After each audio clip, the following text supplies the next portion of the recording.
மினிஸ்ட்ரியில இடம் கொடுத்தா ஏன் கதறீங்க? ஏன் இவ்வளவு கோபம்? ஏன் இவ்வளவு கதறல்ஸ்? இதுல இன்னொரு முக்கியமான விஷயம், மார்க்சிஸ்ட் கம்யூனிஸ்ட் கட்சி நமக்கு ஆதரவு கொடுத்தது சுயேட்சையா எடுத்த முடிவுன்னு சொல்றாங்க. அதே மாதிரி இந்திய கம்யூனிஸ்ட் கட்சி நமக்கு ஆதரவு கொடுத்தது சுயேட்சையா எடுத்த முடிவுன்னு சொல்றாங்க. இதுல எங்க இருந்து நாங்க தான் அனுப்பி வச்சோம்னா புரியலையே. மக்களுக்கு நல்லா புரியும், எல்லாத்தையும் தெளிவா பாத்துக்கிட்டு இருக்கிறாங்க.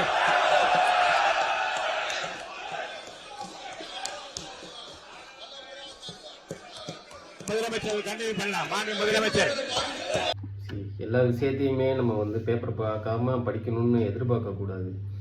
அதில் இப்போ நம்மளே ஒரு விஷயத்த பேசணும்னு நினச்சி போனோம்னாலும் நம்ம ஒரு 4-5 பாயிண்ட் வச்சுருக்கோம்னா கண்டிப்பாக அதில் 2 பாயிண்ட் மறந்துடுவோம் பேசும்போது ஃப்ளோவில். ஸோ அதனால் அந்த பாயிண்டை பார்த்து படிக்கிறதுல தவறு கிடையாது.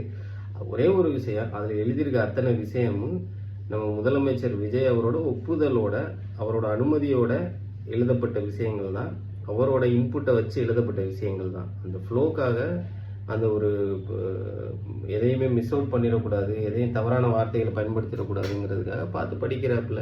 இதில் ஒன்றும் எனக்கு தவறாக தெரியல. ஆனால் அவர் அக்னாலேஜ் பண்ணி அவர் ஒப்புதலோட எழுதப்பட்டு படிக்கப்படுற விஷயம் தானே. இதில் என்ன தவறு இருக்குது?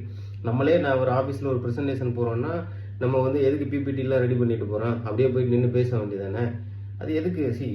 இந்த ஃப்ளோவில் போகணும், இந்த பாயிண்ட்ஸ் எல்லாம் நம்ம அட்ரஸ் பண்ணணும் அப்படிங்கிறதுக்காக தான். இதில் தவறாக இருக்கிற மாதிரிலாம் எனக்கு தெரியல. ஏன் உதயநிதி பத்திரிகையாளரை மீட் பண்ணும்போது கூட அந்த 4 பாயிண்ட் அவர் சின்ன சின்ன விஷயங்கள் கூட எழுதி வச்சு தாங்க படிக்கிறாரு. அவர் என்ன ஒரு கிளான்ஸ் பார்த்துட்டு அப்படி பேசுகிறாரு, இவர் கொஞ்சம் பார்த்துக்கிட்டு பேசுகிறாரு, அவ்வளோதான் வித்தியாசம். அதெல்லாம் மாறிடும். அது ஒவ்வொருத்தவங்களோட தனிப்பட்ட விருப்பங்க. பாயிண்ட் அவங்க டெலிவரி பண்ணுற பாயிண்ட்டு அவங்களோட விருப்பத்தோடு வர பாயிண்ட் தான், அவ்வளோதான். இதில் அவர் பார்த்து படிச்சுட்டு இருக்காரா, பார்க்காம படிச்சுட்டு இருக்காரா? பார்க்காம படிக்கிறதுனால நீ வேணா பேச்சு போட்டியில் போய் ஸ்கூலில் பேச உனக்கு பரிசு கொடுப்பாங்க, சோப்பு டப்பா, அதை வச்சு என்ன பண்ண முடியும்? மக்களுக்கு நல்லது பண்ணானு தான் பார்க்கணும். அவன் பேப்பரை பார்த்து படிக்கிறாப்லையா, பார்க்காம படிக்கிறாப்லையா?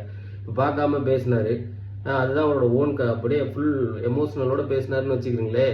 நீ எல்லாம் எந்திரிச்சு கிளம்பி எல்லாம் போயிட்டியே, என்ன பண்ணுறது? இப்போ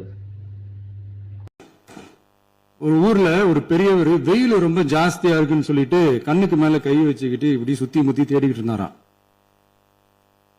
அப்ப கூட இருந்த ஒரு சின்ன பையன், என்ன தேடுறீங்க அப்படின்னு கேட்டானா. அதுக்கு அந்த பெரியவர் சொன்னாரா, அது ஒண்ணு இல்ல தம்பி, உங்க அப்பா எங்கதான் இருப்பாருன்னு சொன்னாங்க, அதான் தேடிக்கிட்டு இருக்கேன். எங்க உங்க அப்பாவையா காணோம்?